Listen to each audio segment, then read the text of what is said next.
نحمدہ ونصلی ونسلم علی رسولہ الکریم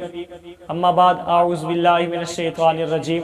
بسم اللہ الرحمن الرحیم۔ السلام علیکم ناظرین، جیسا کہ آپ جانتے ہیں میں ہوں آپ کا ہوسٹ حافظ حسن اور آپ دیکھ رہے ہیں میرا یوٹیوب چینل۔ آج 14 اگست 2021 آج کا دن ہے اور سب کو جشن آزادی مبارک، اور میں آپ کی بارگاہ میں یہ عرض کروں گا کہ آپ اس دن کو نہ کہ شرلی پٹاخے اور ڈھول ڈھمکا اور جھومر اور رقص اور ڈانس کر کے نہ گزاریں، بلکہ اللہ کے حضور سجدہ کر کے اللہ کا شکر ادا کریں کہ جس نے ہمیں پرامن ایک ملک عطا کیا ہے۔ ہم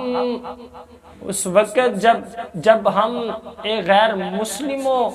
کے ہاتھوں میں تھے، مسلمان کاٹے جا رہے تھے، مسلمانوں کے خون بہائے جا رہے تھے اور مسلمانوں کے ساتھ ناانصافی کے دورے تھے،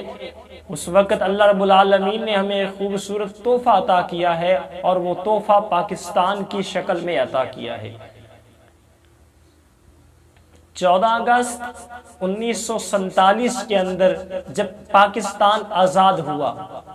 اس کے بعد جد و جہد کرتے رہے پاکستان کے اندر نظام مصطفیٰ لانے کی، اور کوششیں ابھی بھی جاری ہیں، اور انشاءاللہ ایک وقت آئے گا پاکستان کے اندر نظام مصطفیٰ قائم ہوگا۔ پاکستان کا اصل مقصد لا الہ الا اللہ ہے، اور اس کے اندر ریاست جو ہوگی، دستور قانون جو ہوگا، دستور ریاست، اس میں محمد رسول اللہ ہوگی۔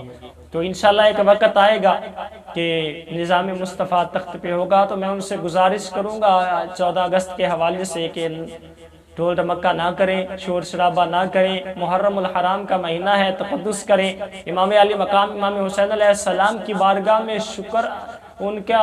بارگاہ میں سلام پیش کریں اور ان کا تذکرہ سنیں، علماء سے اپنے بچوں کو سنائیں، اور اسی طریقے سے آج کا دن جو ہے اللہ کے حضور سجدہ کر کے گزاریں۔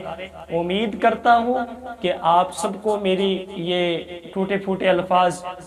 آپ کو پسند آئے ہوں گے، تو میں امید کرتا ہوں اس پہ خود بھی عمل کریں، آگے شیئر بھی کریں، تاکہ جتنے لوگ سنیں گے آپ کو بھی ثواب ملتا رہے گا، مجھے بھی ثواب ملتا رہے گا۔ ملتے ہیں نیکسٹ ویک۔ پاکستان زندہ باد، پاکستان زندہ باد۔